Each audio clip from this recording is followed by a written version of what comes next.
পরকীয়া, অন্য কোনো পুরুষের বাইকে চেপে প্রেম, তাও আবার বিবাহিত একটি মেয়ে, যার স্বামী আছে, সংসার আছে, ছেলে আছে, মেয়ে আছে বর্তমান। না না, সুস্মি এটা কিছুতেই সত্যি বলে মানতে পারছে না। আবার ঘটনাটা গল্প বলে উড়িয়ে দিতেও পারছে না। কোনো এক অলৌকিক ঘটনার একটা মানুষ কত কাছে এসে গেল, তাকে সে ভুলবে কি করে?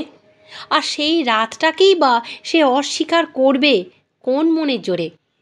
পরকীয়া, অঞ্জলি চক্রবর্তী লিখেছেন এই গল্পটি। আমি বৈশাখী বলছি, কণ্ঠে বৈশাখী থেকে তোমাদের এই গল্প আমি শোনাচ্ছি।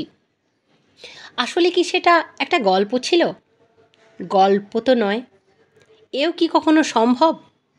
চেনা নেই, জানা নেই, হুশ করে একটা লোক আপন হয়ে গেল। এ কি সিনেমা নাকি? নায়কের সঙ্গে চলতি পথে নায়িকার ধাক্কা লেগে গেল, তারপরেই শুরু হলো সেই বাইকে চেপড়ে প্রেম। তাও আবার বিবাহিত একটা মেয়ে, যার স্বামী আছে, ছেলে আছে, সংসার আছে, মেয়ে আছে। না, এটা কিছুতেই সত্যি হতে পারছে না। এটা সত্যি হওয়া কোনোভাবেই সম্ভব নয়। আবার ঘটনাটা গল্প বলে উড়িয়ে দিতেও তো পারা যায় না। কোনো এক অলৌকিক ঘটনার একটা মানুষ কত কাছে এসে গেলে তাকে সে ভুলতে পারে না। আর ভুলবেই বা কী করে? সেই রাতটাকেই বা সে অস্বীকার করবে কোন মনের জোরে? সুস্মির জীবনটা বরাবরই একটা অগোছালো প্ল্যাটফর্মের মতন। সাধারণত আর পাঁচটা মেয়ে যখন দৈব বা অপবাক্য মেনে স্বামী, পুত্র, সন্তান, সুখের ঘর সংসার করছে, সেই সময় ও ঘুরে বেড়াচ্ছে এখানে ওখানে। আসলে সুখ জিনিসটা যে কী, সেটাই ও আজ পর্যন্ত বুঝে উঠতে পারল না। মহাভারতে যুধিষ্ঠির অবশ্য বলেছেন, অরিন আর অপ্রবাসীরাই একমাত্র সুখী। অর্থাৎ যে নিজের দেশে বাড়ি বানায় আর স্ব উপার্জনে জীবনযাপন করে তারাই একমাত্র সুখী। এই যদি সুখের সংজ্ঞা হয়, তবে তো অরুণাভকে নিয়ে ওর যথেষ্ট সুখী হবারই কথা। অরুণাভ মানে সুস্মির স্বামী, একটা বড় কোম্পানির এক্সিকিউটিভ অফিসার। সকাল 10টা থেকে 5টা তার সামনে বসে থাকে পিএ মিস সায়নী মিত্র। শুধু অফিসে নয়, দরকার হলে অফিসের বাইরেও শপিংয়ের সাহায্য করে দেয় তার স্বামীকে। এ হেন অরুণাভ একদিন কথায় কথা সুস্মিকে বলেছিল, তুমি তো মনে করলে যদি রাখো সোনায় মোড়া হীরের মতন, অনামিকা থেকে কেবলই দ্যুতি ছড়াচ্ছে, কিন্তু কারো দ্যুতি গ্রহণ করতে শেখেনি। নিজেকে বিলোতে গেলে অন্যকে গ্রহণ করতে হবে, না হলে লাইফ এনজয় করতে পারবেন না। এই লাইফ এনজয়ের ব্যাপারটা সুস্মির মাথায় একেবারেই আসে না। সুস্মি অরুণাভর কথাটা মাঝে মাঝে ভাবে, হয়তো তার নিঃসঙ্গতার এটাও একটা কারণ হতে পারে। তার জীবনটা বড় একপেশে, দেওয়ালে আঁটা ক্যালেন্ডারের মতন। ইউনিভার্সিটির বন্ধুদের মধ্যে একমাত্র অসীমকেই ওর একটু ভালো লাগতো। অসীমের মধ্যে কেমন যেন একটা কবি কবি ভাব ছিল। বোধহয় বাংলা এমএ করে ওটা ওর সহজাত হয়ে গিয়েছিল। এককালে সুস্মিকে ওর কিছুটা পছন্দও ছিল। আজও হয়তো তার রেশ রয়ে গেছে, সেটা বোঝা যায় তার যাওয়া আসার অকারণ আধিক্য দেখলে। তবে সুস্মি ওকে তেমন একটা পছন্দ করলেও একেবারে অপছন্দ করে না, কারণ অসীমের সমসাময়িক সাহিত্য চর্চা ও জীবন চর্চা নিয়ে সরস আলোচনা ওর ভালোই লাগে। আশেপাশে যেসব প্যান প্যান ঘরোয়া আলোচনা, তার চেয়ে এগুলো অনেক অনেক ভালো বলেই মনে হয়। শুধু আলোচনা নয়, মাঝে মাঝে অসীম সুযোগ মতো সুস্মিকে উপদেশও দিয়ে বসে। সুস্মির মধ্যে জীবনের ঘাটতি দেখলে বলে, দেখো সুস্মি, বার্ধক্য আর বন্ধুত্ব কিন্তু এক নয়। বয়স আমাদের বার্ধক্য এনে দেয় আর বৃদ্ধত্ব আনে মন থেকে।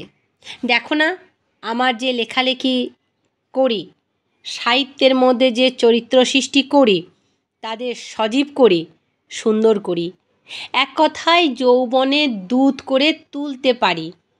তার কারণটাই হলো আমরা মনে মনে সবাই কিন্তু যুবক।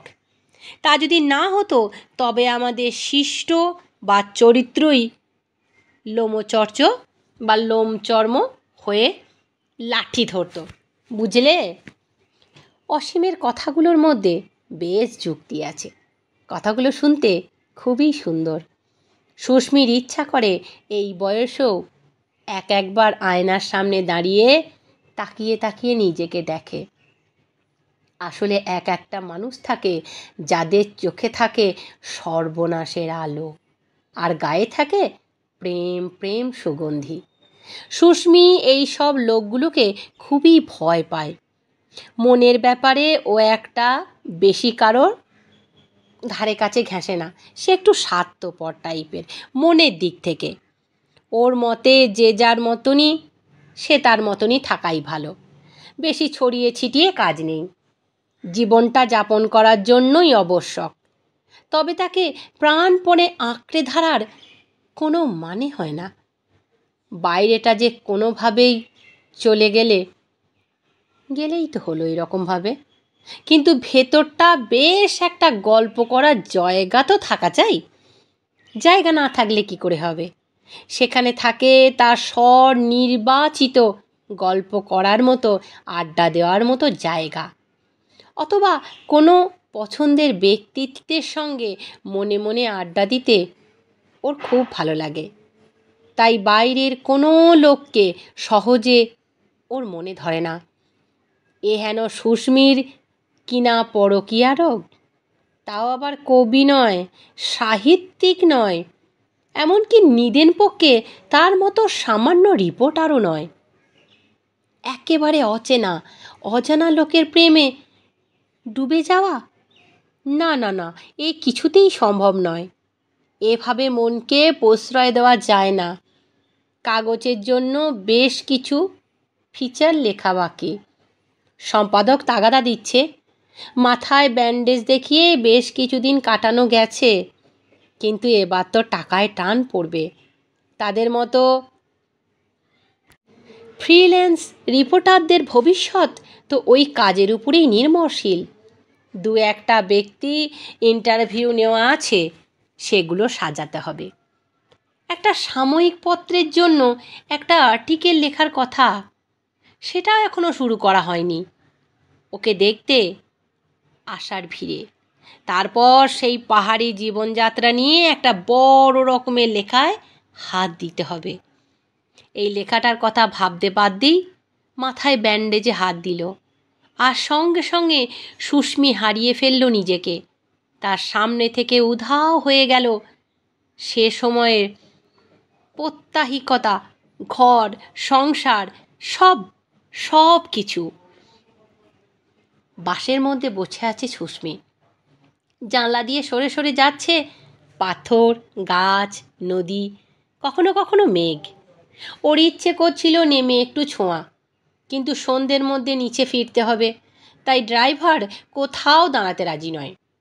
সুস্মির অবশ্য এই আশাটা প্রথম নয়, এর আগেও ও একা একা এসেছে অনেকবার। তবু যতবারই আসে ততবারই নতুন লাগে এই সব পাহাড়ি নদী, পাহাড়ি পথ, জনপথ। তাই যতটা পারে দু চোখ দিয়ে শুষে নেওয়ার চেষ্টা করে। গাড়ি নামছে ঢালু পথে। দুপাশের পাহাড় আর খাদের মধ্যে চলেছে লুকোচুরির খেলা।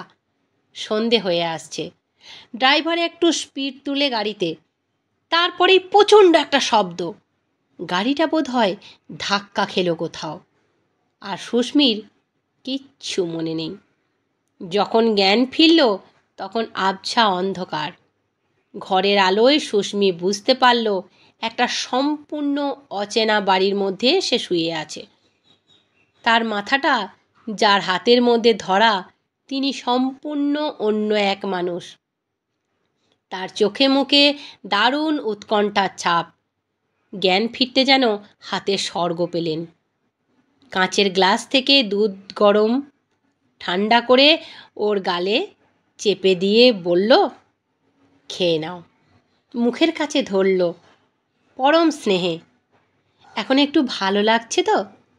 সুস্মি ভীষণ লজ্জা পেয়ে উঠে বসতে গেল, কিন্তু মাথাটা কীরকম যেন ঘুরে গেল। সঙ্গে সঙ্গে ভদ্রলোক ধরে ফেলল, তারপর আস্তে আস্তে বিছানায় শুয়ে দিলেন। সুস্মি শুয়ে শুয়ে ঘরের চারিদিকটা দেখে নিল। ঘরের আসবাব দেখে একেবারেই মনে হলো না সেখানে কোনো মহিলা থাকেন। একটা অদ্ভুত অজানা অনুভূতিতে চোখ বুজে নিল সে। একটু পরেই একজন ঘরে ঢুকলেন, হাতে একটা ব্যাগ। সুস্মিকে নানাভাবে পরীক্ষা করলেন, পরে মৃদুর স্বরে ভদ্রলোকের দিকে তাকিয়ে বললেন, মাথার চোটটা ভালোই লেগেছে, সারতে কিন্তু সময় নেবে। ভাগ্যিস ওই অ্যাক্সিডেন্টে আপনার কিছু হয়নি, তাহলে আর আপনার স্ত্রীকে বাঁচানোই যেত না। আপনার স্ত্রী কথাটা কানে যেতেই চমকে ওঠে সুস্মি। বেশ বিস্ময় নিয়ে তাকায় ভদ্রলোকের মুখের দিকে, কিন্তু সে সময় অদ্ভুত একটা অনুরোধ ওই দুটি কাতর চোখে। সুস্মি বাধ্য হয়ে চোখ নামিয়ে নেয়, পাশ ফিরে শোয়। ভদ্রলোক ডাক্তারকে দরজা পর্যন্ত এগিয়ে দিয়ে এসে ফিরে আসে সুস্মির বিছানার কাছে। ওর দিকে একটু ঝুঁকে বলে, আপনি নিশ্চয়ই রাগ করেছেন, কিন্তু বিশ্বাস করুন আমার আর কোনো উপায় ছিল না। তাছাড়া। সুস্মি আস্তে আস্তে চোখ তুলে বললেন, বলুন, তাছাড়া কি? বিশ্বাস করুন আমি আপনার কোনো অসুবিধেই করিনি। আসলে কাল রাত্রিতে গাড়ি অ্যাক্সিডেন্টের পর আপনার জ্ঞান ছিল না, তাই বাধ্য হয়েই আমার বাড়িতে এনেছিলাম। তারপর ডাক্তার লোকজন সব একে একে চলে যেতে একটা পুরো রাত আপনার জ্ঞান ফেরার অপেক্ষায় মুখের দিকে তাকিয়ে থাকতে থাকতে বোধহয় আপনাকে। মাথা নিচু করল ভদ্রলোক, বিড়বিড় করে বললেন, তাই ডাক্তারবাবু আপনাকে আমার স্ত্রী মনে করতে ততটা চমকে ওঠেননি, তাই তো? আশা করি আমার অসহায়তাটুকু ক্ষমা করে দেবেন। একটু পরে সুস্মির দিকে চেয়ে বললেন, এতে অবশ্য অনেকটা সুবিধাই হয়ে গেল। অনেক কৌতূহলী দৃষ্টি সরে গেল আমার উপর থেকে, আর খুব সহজেই আমি আপনার কাছে আসতে পারলাম। আবার ধাক্কা খেল সুস্মি, কিন্তু কিছুতেই বলতে পারল না ওর শরীর মন দুটোই দুর্বল হয়ে আসছে। পাশ ফিরে ঘুমোবার চেষ্টা করতে লাগলো। কিছুক্ষণ পরে ভদ্রলোক একটা গ্লাসে আবার একটু গরম দুধ ঠান্ডা করে নিয়ে এসে দুটো বিস্কুট নিয়ে এসে বললেন, নিন, খেয়ে নিন। এইসব পাহাড়ি এলাকায় বেশি কিছু তো পাওয়া যায় না, আগে থেকে বলে রাখলে না হয়। সুস্মি আবার মুখ খুলল, যা পাচ্ছি তাই তো অনেক। ভদ্রলোক কিছু বললেন না, অনেকক্ষণ তাকিয়ে রইলেন সুস্মির দিকে, যেন বিশেষ আপন কাউকে খুঁজছেন সুস্মির কাছে। তারপর পরম সাবধানতায় ওকে তুলে ধরে দুধ আর বিস্কুট খাওয়ালেন। এই অসুস্থ শরীরে সুস্মিরও যেন কোথাও একটা পরম নির্ভরতার আশ্বাস খুঁজে পাচ্ছিল। ভদ্রলোক বললেন, কাল শুধু একটা অন্যায় করে ফেলেছি। আপনার ব্যাগ থেকে ঠিকানা সংগ্রহ করে আপনার বাড়িতে একটা টেলিফোন করে দিয়েছি। সুস্মি হঠাৎ জোরে একটা বিষম খেল। মনে মনে হাঁটতে হাঁটতে মোড় পেরিয়ে অন্য পথে চলে এসেছিল। হঠাৎ ভদ্রলোক তার বহুদিনের চেনা পথটা এক ধাক্কায় চোখে আঙুল দিয়ে দেখিয়ে দিলেন। অকারণেই ওর চোখের কোণ দুটো চিকচিক চিকচিক করে উঠল। সেই সময় উনি আপনার সামনে, আয়নার সামনে দাঁড়িয়ে একটার পর একটা পোশাক বাতিল করে যাচ্ছিল নিজের পোশাক। তার দেওয়া খবরটা সুস্মির বাড়িতে ঠিকমতো পৌঁছেছে কিনা জানাতে চাওয়াটা তার তো কর্তব্য। সমস্ত আলনা নামানোর পর একটা শার্ট চড়িয়ে চটিতে অতিরিক্ত আওয়াজ করে বেরিয়ে গেলেন। ভদ্রলোক বেরিয়ে যেতে সুস্মি একটু অবাক হয়ে গেল। একটু একটু করে গত রাতের ঘটনাটা মনে করার চেষ্টা করলো। ডাক্তার বোধহয় যন্ত্রণার মধ্যে ঘুমের ওষুধ দিয়েছিলেন। তবু মাঝে মাঝে যেটুকু চোখ খুলেছিল, যেটুকু চোখ খুলে দেখেছিল, একটা মানুষ নির্নিমেষ তার দিকে তাকিয়ে রয়েছে। কাকে খুঁজে চলেছে তার মুখে? সমস্ত মুখের বিষণ্ণতার ছাপ। সুস্মি যন্ত্রণার উপশম করতেই সে এইটা কি করেছিল? মুখের দিকে তাকিয়েছিল। সে কেন তার দিকে এরকমভাবে তাকিয়েছিল? মাথায় হাত বুলিয়ে দিয়ে বললেন, আপনি ঘুমোন, আমি তো আছি। সুস্মি অনেক কষ্টে উচ্চারণ করেছে, আপনি? আমি তো কাল থেকে খুশি মতো ঘুমোবো। আজকের রাতটা আমাকে জাগতে দিন প্লিজ। সুস্মি আবার তলিয়ে গেল গভীর ঘুমে। সকালের গাড়িতেই চলে এসেছে অরুণাভ, মানে সুস্মির স্বামী। সঙ্গে মেয়ে এসেছে, হইচই লাগিয়ে দিল। ওরাও যে এই দুদিন খুব টেনশনে ছিল সেটাও তো জানা উচিত। তবে সুস্মির ফেরাটা কিন্তু ঠিক ছিল না। সুস্মি আস্তে আস্তে বলল, তিনি তার কর্তব্য করতে পেরেছে কি না জানতে গেছেন? অরুণাভ এবার একটু চাপা গলায় জিজ্ঞাসা করলেন, অন্য কোনো অসুবিধা? সুস্মি উত্তর না দিয়ে শুধু মাথার ব্যান্ডেজটা দেখালো। অরুণাভ হা হা করে হেসে উঠল, আরে না না, আমি কি আর সেরকম কিছু। ইতিমধ্যেই ভদ্রলোক ঘরে ঢুকলেন, হাতে সানগ্লাসের, চোখের সানগ্লাস হাতে, স্ন্যাক্সের 2টো প্যাকেট। অরুণাভকে দেখে খুব খুশি, সহজ গলায় বললেন, এসে গেছেন দেখছি, নিন মশাই নিন, আপনার জিনিস বুঝে নিন। সুস্মি একবার ভদ্রলোকের দিকে তাকালো, কিন্তু ভদ্রলোক আর সুস্মিকে পাত্তাই দিচ্ছে না। উনি তখন অরুণাভকে নিয়েই ব্যস্ত। বললেন, আপনাদের বাড়ি কোথায় আমি তো জানি না, শুধু ওনার ব্যাগ থেকে টেলিফোন নাম্বার নিয়ে আপনাকে টেলিফোন করে দিয়েছি। আপনাদের গাড়ি কিন্তু 10টায়, 8টা 35, অতএব এই সময়টা কিছুটা জলযোগের কাজে লাগানো যেতে পারে বলে টেবিলের উপর খাবারের প্যাকেটগুলো রাখলেন। 3জনের খাওয়া দাওয়ার পর বললেন, কাল থেকে উনি খুবই চাপের মধ্যে আছেন। যতই হোক বিপদের সময় নিজের লোক কাছে না থাকলে। সুস্মি সমস্ত দৃষ্টিশক্তি এক জায়গায় এনে চেষ্টা করলো কালকের মানুষটাকে খোঁজার, কিন্তু খুঁজে পেল না। কষ্টে ওর চোখে জল এসে গেল। মনে মনে ঈশ্বরকে বলল, এত ভালো মানুষ গড়ার কি দরকার? একটা প্রচণ্ড অভিমান ওর বুকে চাপ দিচ্ছিল। কালকে সেই লোকটাই আজ তাকে তাড়াবার জন্য কেমন উঠে পড়ে লেগেছে। কত অভিনয় মানুষ করে। অরুণাভ সুস্মিকে কিছু খাওয়ানোর জন্য অনুরোধ করল। সুস্মি গলা দিয়ে কিছুই নামতে চাইল না। ভদ্রলোক ট্যাক্সি ডেকে আনলেন। ততক্ষণ অরুণাভর গোছগাছ শেষ। নিঃশব্দে ফিরে অত্যন্ত উদাসীনভাবে অরুণাভর হাতে কিছু ঔষধপত্র আর ডাক্তারের প্রেসক্রিপশনটা দিয়ে দিলেন, এগুলো রাখুন, পথে একটু সাবধানে ওনাকে নিয়ে যাবেন। আর এখানে যে উনি ছিলেন ভালোই ছিলেন, ওখানে গিয়ে ভালো কোনো ডাক্তার দেখিয়ে দেবেন। এখানে আমি একটা ডাক্তার অবশ্য দেখিয়ে দিয়েছি, ভালো করে চেক করিয়ে নেবেন। আঘাতটা কম কিন্তু কিছু না, আঘাতটা কিন্তু কম হয়নি। সুস্মি আর একবার ম্লান হেসে ওর দিকে তাকালো, কিন্তু ভদ্রলোক একেবারেই দেখছেন না ওকে। বাইরে গাড়ি হর্ন দিচ্ছে।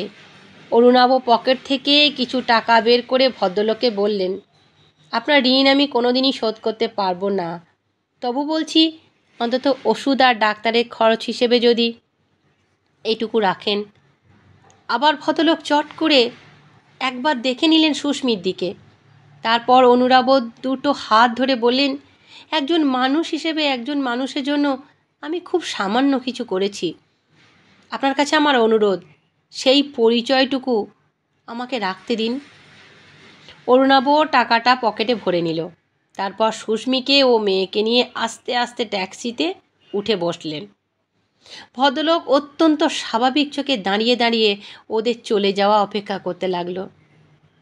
ট্যাক্সি স্টার্ট দিয়েছে, হঠাৎ ভদ্রলোক চিৎকার করে বললেন, একটু দাঁড়ান, বলেই ছুটতে গেলেন ঘরের ভিতরে। একটু পরে বেরিয়ে এলেন, ওয়াটার বটলটা হাতে নিয়ে সুস্মির হাতে বোতলটা দিয়ে বললেন, আপনার ওয়াটার বোতলটা। বোতলের সঙ্গে একটা নেম কার্ড, অভিক চৌধুরী, ইত্যাদি ইত্যাদি। উল্টো পিঠে লেখা, মনে পড়লে খুঁজবেন। অরুণাভ দেখার আগেই সুস্মি কার্ডটা বুকের মধ্যে গুঁজে নিল, জলের বোতলটা এগিয়ে দিল মেয়ের দিকে। ততক্ষণে গাড়িটা বেশ কিছুটা গড়িয়ে গেছে।